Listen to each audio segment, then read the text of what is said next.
कारण आजच्या व्हिडिओमध्ये आपण पंढरीत राणे सरांच्या पुस्तकातील जे एकमान पद्धतीचे प्रत्येक नमुन्याची गणित जी आहेत ती या ठिकाणी आज आपण बघणार आहे। त्यामुळे व्हिडिओ शेवटपर्यंत बघा। व्हिडिओ आवडला तर व्हिडिओला लाईक, शेअर आणि कमेंट करायला विसरू नका आणि त्याचप्रमाणे जर चॅनलवर नवीन आणि पहिल्यांदाच असाल तर चॅनलला नक्की सबस्क्राइब करून बेल आयकॉन दाबा। तर मग बघूया नमुना 1 काय आहे। आता या ठिकाणी बघा 84 रुपयांना 6 पेन मिळतात, ठीक आहे। तर 1.5 डझन पेनांची एकूण किंमत किती असं आपल्याला विचारलेलं आहे। आता एक दोन पद्धतीने आपण या ठिकाणी गणित करू शकतो बघा। तर जे पुस्तकात सांगितलेले आहे त्या पद्धतीने जर करायचं झालं तर 1.5 डझन म्हणजे किती होतात बघा, अधिक 12 अधिक 6 म्हणजे 18 पेन या ठिकाणी झाले, बरोबर आहे। आता 18 पेन म्हणजे 6 पेनाच्या किती पट आहेत, तर 6 गुणिले 18 बरोबर आहे, म्हणजे 3 पट आहेत, बरोबर आहे। आता 6 पेनांची किंमत किती आहे, 84 रुपये आहे। तर काय करणार आहे या ठिकाणी 84 गुणिले 3 केले तर या ठिकाणी बघा 4 त्रिकम 12, हातच्याला 1, 8 त्रिक 24 आणि 1 25 म्हणजे 252 रुपये त्या पेनांची किंमत असणार आहे। हे आपण डायरेक्टली करू शकतो, बरोबर आहे। म्हणजे काय केलं इथं, तर 18 पेन आहेत, बरोबर आहे। म्हणजे 1.5 डझन पेनांची आपल्याला किंमत काढायची आहे, पण देताना किंमत किती पेनांची दिलेली आहे, 6 पेनांची दिलेली आहे, ओके। आता 6च्या किती पट 18 असते, तर 3 पट 18 असते, बरोबर आहे। पण 6 पेनांची किंमत किती होती, 84 होती, म्हणून 84 गुणिले 3 केलं तर 252 आले आणि 252 ही काय असणार आहे, 18 पेनांची किंमत असणार आहे, ठीक आहे। हे जर तुम्हाला अवघड वाटत असेल तर दुसरी पद्धत बघा या ठिकाणी। आता 6 पेनांची किंमत ही किती दिली होती आपल्याला, 84 रुपये दिली होती। तर 1.5 डझन पेन म्हणजे किती होतात आपले, तर 18 पेनांची किंमत आपल्याला या ठिकाणी काढायची आहे। त्या ठिकाणी आपण x घेऊन काढू शकतो। आता हा 18 काय होता, भागाकारात होता, इकडे गेल्यानंतर गुणाकारात जाईल, म्हणजे 84 गुणिले 18 भागिले 6 बरोबर x आहे, ठीक आहे। आडव्या पद्धतीचा भागाकार म्हणजे वरती खाली भाग घालवायचा एकाच संख्येने।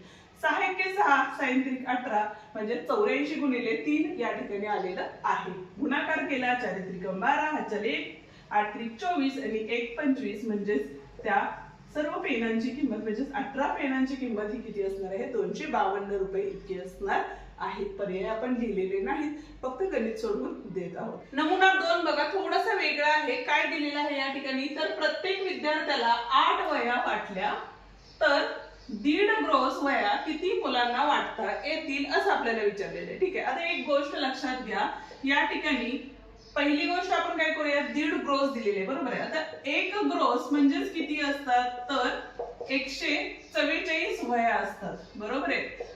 म्हणजेच किती झाल्या, तर 12 डझन, ठीक आहे। कारण 12 गुणिले 12 म्हणजे किती होतात, 12 डझन या वह्या झालेल्या आहेत।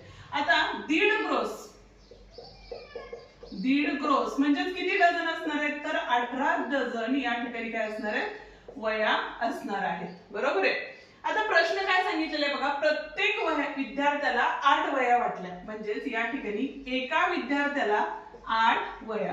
आता या डझनामध्ये करायचं झालं तर आपण काय करतो, तर 12 भागिले 8 भाग घालवा, 4 त्रिकम 12, 4 दोन्ही 8 म्हणजे 3/2 डझन, ठीक आहे। आणि त्याच पद्धतीनं पुढे काय सांगितलेलं आहे आपल्याला, तर 8 डझन ज्या वह्या आहेत ते किती विद्यार्थ्यांना वाटल्या असं आपल्याला विचारलेलं आहे, बरोबर आहे। किती विद्यार्थ्यांना किती वह्या वाटलेले, तर 18 डझन इतक्या वह्या आहेत असं विचारलेलं आहे, ठीक आहे। मग अशा वेळेला आपण काय करू शकतो बघा, एका विद्यार्थ्याला 3/2 डझन वह्या मिळाल्या, बरोबर आहे। आणि त्याच पद्धतीने x विद्यार्थ्याला किती मिळाल्या, 18 डझन मिळाल्या। तर यामध्ये जर कन्वर्ट केलं तर या ठिकाणी काय करू शकतो बघा आपण, तर 18 गुणिले 3/2 पट केले तर आपल्याला काय मिळणार आहे, त्या जी मुलं आहेत, किती मुलं आहेत त्यांना तेवढ्या वह्या मिळालेल्या आहेत ते आपल्याला या ठिकाणी मिळणार आहे। इथे बघा 2 के 2, 2 9 18 आणि 9 त्रिक किती झाले, तर 27 या ठिकाणी झालेलं आहे। म्हणजे एकूण 27 मुलांना काय मिळालेले आहेत, तर 1.5 ग्रोस वह्या या ठिकाणी मिळालेल्या आहेत, ठीक आहे। आता याचा जर दुसरा विचार केला किंवा दुसरी पद्धत म्हणाल तर आता या ठिकाणी बघा एका विद्यार्थ्याला किती आहे, 3/2 आहेत, बरोबर आहे, 3/2 डझन। तर असे किती डझन वाटायचे होते आपल्याला, तर 18 डझन जे आहेत त्या वह्या किती मुलांना येतील, अशा वेळेला आपण काय करणार आहे, आहे, डायरेक्ट त्याला गुणाकार करणार आहे. आता या ठिकाणी बघा 2 18 आले आणि 9 त्रिक किती आले 27 आलेले आहे. म्हणजे ही सुद्धा पद्धत तुम्ही या पद्धतीने सोडवू शकता किंवा या पद्धतीनेही सोडवू शकता. दोन्ही शक्यता त्याच आहेत. ठीक आहे. किंवा जर तुम्हाला इथं आता अवघड वाटत असेल तर हे डायरेक्टली तुम्ही काय करू शकतात बघा, 12 डझन म्हणजे एका विद्यार्थ्याला किती वाटलेत 8 वह्या. 8 वह्या म्हणजे किती झाल्या, डझनामध्ये रूपांतर केलं तर 12 भागिले किती असणार आहे 8 असणार आहे. बरोबर आहे. आणि गुणिले हे एका विद्यार्थ्याचं होतं, अशा 18 डझन वह्या किती विद्यार्थ्यांना वाटल्या हे करायचं असेल तर गुणिले 18 केले तर हेही तुम्ही डायरेक्टली या ठिकाणी सोडवू शकता. जसं की बघा इथं 4 त्रिकम 12, 4 दोन्ही 8, बे की बे, 2 18 आणि 9 त्रिक किती येणार आहे या ठिकाणी 27 हे उत्तर येणार आहे. ठीक आहे. जाऊया आता तिसऱ्या नमुना 3 बघतोय, पण त्याआधी अजून व्हिडिओला लाईक केलं नसेल तर व्हिडिओला लाईक करा, तुमच्या मित्रांना व्हिडिओ शेअर करा आणि हाईप द्यायला विसरू नका. बघूया नमुना 3 काय आहे. एका संख्येचा 1/3 भाग. अशा वेळेला काय करायचं बघा, एक संख्या दिलेली आहे. बरोबर आहे. म्हणजे कुठली घेऊ शकतो, x घेऊ शकतो. गुणिले 1/13 भाग. बरोबर किती दिलेला आहे 13 दिलेला आहे. तर ती संख्या कोणती असं विचारलेलं आहे. बरोबर आहे. आता जेव्हा संख्या बघा इथं गुणाकारात आहे आणि ही संख्या इथं भागाकारात आहे, म्हणजे इकडे गेल्यानंतर ती संख्या गुणाकारात होणार आहे. म्हणजेच x बरोबर 13 गुणिले 13 आले, म्हणजेच x बरोबर 169 असणार आहे. म्हणजे ती जी संख्या आहे ती 169 असणार आहे. ठीक आहे. जाऊया आता पुढच्या नमुन्याकडे. आणि तुम्हाला व्हिडिओ आपले कसे वाटतात ते कमेंट करून नक्की सांगू शकता. पुढचा नमुना बघूया. काय सांगितलेलं आहे बघा, 120 चा 3/5 बरोबर किती. आता अशा वेळेला काय करायचं, चा असेल तिथं गुणाकाराचं चिन्ह टाकायचं. इथं 3/5 आले, गुणाकार केला तर इथं बघा 5 नी भाग जातो, 5 दोन्ही 10, 2 राहिले, 5 चौक 20 राहिले, म्हणजे 24 गुणिले 3 आले, 4 त्रिकम 12, चले 3 दोन्ही 6 आणि 1 7. म्हणजेच काय असणार आहे 120 चा 3/5 म्हणजेच किती असणार आहे 72 असणार आहे. ठीक आहे. किती सिंपल आहे बघा. नमुना 5 चा प्रश्न काय सांगितलेला बघा, 180 चा 2/5 हा 120 च्या 3/5 पेक्षा कितीने मोठा आहे. म्हणजे पहिल्यांदा आपल्याला काय करावं लागेल, 180 गुणिले 2/5 म्हणजेच काय आले बघा 180 गुणिले 2 भागिले 5. जर तुम्हाला असं अवघड वाटत असेल तर या पद्धतीने करू शकता. काय येणार आहे बघा, 5 त्रिक 15, किती राहिले 3, 5 सख 30 आणि 36 दोन्ही किती होतात तर 72 होतात. बरोबर आहे. त्याच पद्धतीने पुढचं काय आहे तर 120 चा 3/5 म्हणजेच काय झाले 120 गुणिले 3 भागिले 5.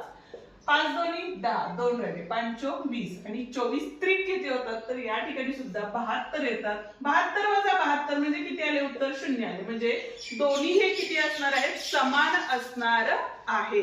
ठीक आहे. आता या पर्यायामध्ये सुद्धा तसंच पर्याय दिलेला आहे बघा, 12, 10, 8 आणि दोन्हीही समान. म्हणजे दोन्हीही समान हा पर्याय असणार आहे, योग्य असणार आहे. ठीक आहे. जाऊया आता पुढच्या नमुन्याकडे. प्रत्येक नमुना हा वेगळ्या पद्धतीचा आहे, त्यामुळे व्हिडिओ स्किप करू नका. नमुना 6 काय सांगितलेला आहे बघा या ठिकाणी, तर 400 चा 3/8 हा कोणत्या संख्येचा 5/8 आहे. तर या ठिकाणी आपण डायरेक्टली करू शकतो. म्हणजेच काय बघा, 400 चा 3/8 बरोबर कोणत्या संख्येचा, म्हणजे x घ्या तिथं गुणिले 5/8 आहे. ठीक आहे. आता एक एक जर सोडवला तरी चालेल, पण एक सिंपल ट्रिक सांगते तुम्हाला. इथं 8 आहे, इथं 8 आहे, दोन्ही संख्या छेदातल्या आहेत, त्यामुळे इथं या 8 ला हे 8 निघून गेलं, राहिलं फक्त काय बघा तर 400 गुणिले 3 आणि हा 5 गुणाकारात होता, इकडे आल्यानंतर भागाकारात गेला आणि ही संख्या या ठिकाणीच राहिलेली आहे. भाग घालवला तर इथं बघा 48, 5 0 0, 8 त्रिक किती झाले 24 आणि पुढचा 1 0, म्हणजे ती जी संख्या असणार आहे ती किती असणार आहे 240 इतकी असणार आहे. म्हणजे त्याचं उत्तर काय आलेलं आहे 240 हे उत्तर आलेलं आहे. नसेल तर तुम्ही काय करू शकता बघा, स्टेप बाय स्टेप जाऊ शकता. म्हणजे पहिलं काय सांगितलेलं आहे आपल्याला 400 गुणिले 3/8 सांगितलेले, बरोबर आहे. म्हणजे तिथं काय येईल बघा, तर 8 पंचे 40, 8 0 0, 5 त्रिक 15, 150 आले. ठीक आहे. आता 150 बरोबर आपल्याला काय सांगितलेलं आहे, कोणत्या संख्येच्या 5/8 आहे असं विचारलेलं आहे. म्हणजेच 5/8 गुणिले x आले, बरोबर आहे. म्हणजेच काय झालं बघा, x बरोबर 150 गुणिले 8 गेले आणि भागाकारात हे 5 गेले, भाग घालवला, 5 त्रिक 15 5 शून्य शून्य, 8 त्रिक किती झाले 24 आणि 1 शून्य आलेलं आहे.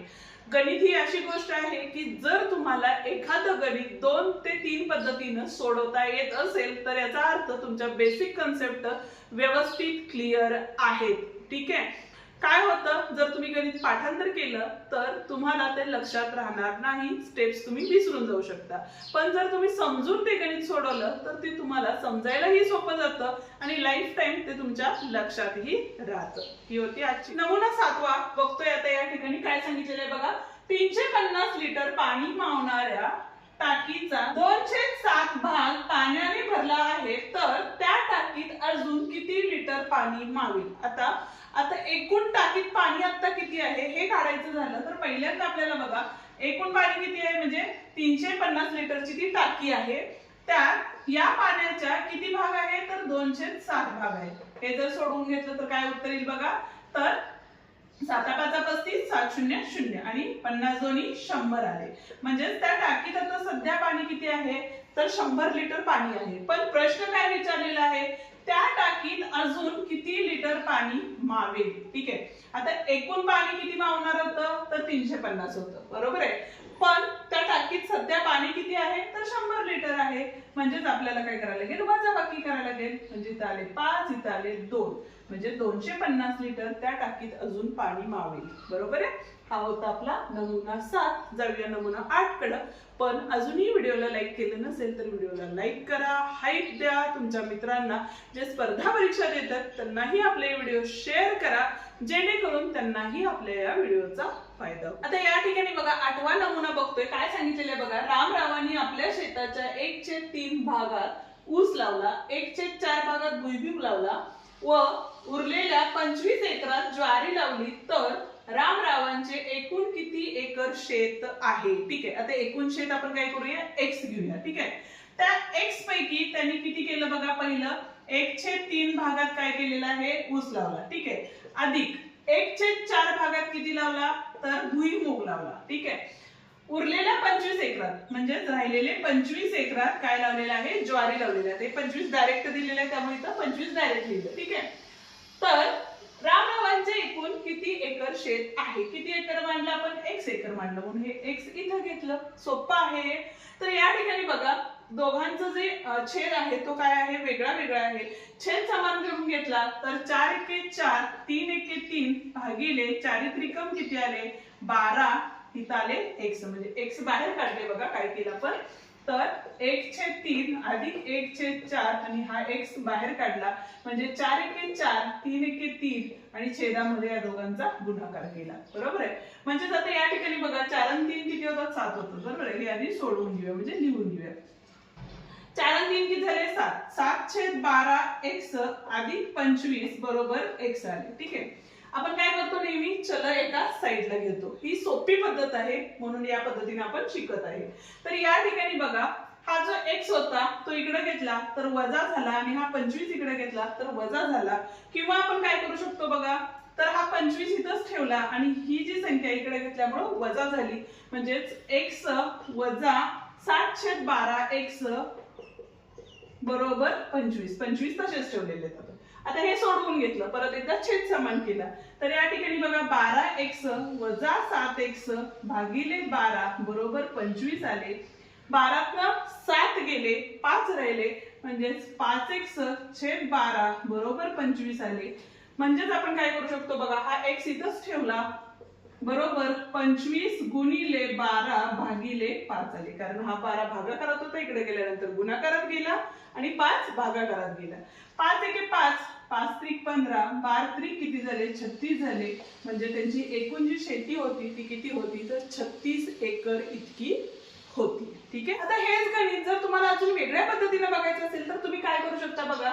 तर रामरावांनी आपल्या शेताच्या 1/3 भाग ऊस लावला आणि 1/4 भाग भुईमूग लावला. म्हणजेच आपण काय केलं बघा तर 1/3 अधिक 1/4 केलं तर तिरकस गुणाकार केला तर 4×1 = 4, 3×1 = 3 भागिले 4 त्रिकम किती करतो 12 म्हणजे किती झाले बघा 7/12 हे काय झालं भुईमूग आणि ऊस लावले. ठीक आहे. आता उरलेला भाग म्हणजेच आपण काय करणार आहे टोटल शेतीचा भाग 1 त्यातून किती भाग वजा केले तर 7/12 सोडवलं 12 एके 12 वजा 7/12 म्हणजेच किती आले 5/12 भागाला.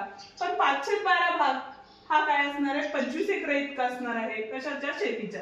म्हणजे इथं बघा 5/12 शेतीचा भाग x मांडला म्हणजे पूर्ण शेती x मांडली तर या ठिकाणी किती घेतले 25 घेतले म्हणजे x बरोबर 25 हे गुणिले 12 झाले आणि इथं भागाकारात 5 आले 5 एके 5 5 5 25 आणि 12 पंचे किती आले तर 60 आले. म्हणजेच काय झालं तर त्यांची एकूण शेती किती होती 60 एकर इतकी होती. ठीक आहे या ठिकाणी आपला हा व्हिडिओ संपतो. आजचा व्हिडिओ तुम्हाला कसा वाटला ते कमेंट करून नक्की सांगा. व्हिडिओ आवडला असेल तर व्हिडिओला लाईक शेअर आणि कमेंट करायला विसरू नका आणि त्याचप्रमाणे जर चॅनलवर नवीन आणि पहिल्यांदाच असाल तर चॅनलला नक्की सबस्क्राईब करून बेल आयकॉन दाबा जेणेकरून आपल्या अशाच नवनवीन व्हिडिओची नोटिफिकेशन तुम्हाला लवकरात लवकर मिळून जाईल.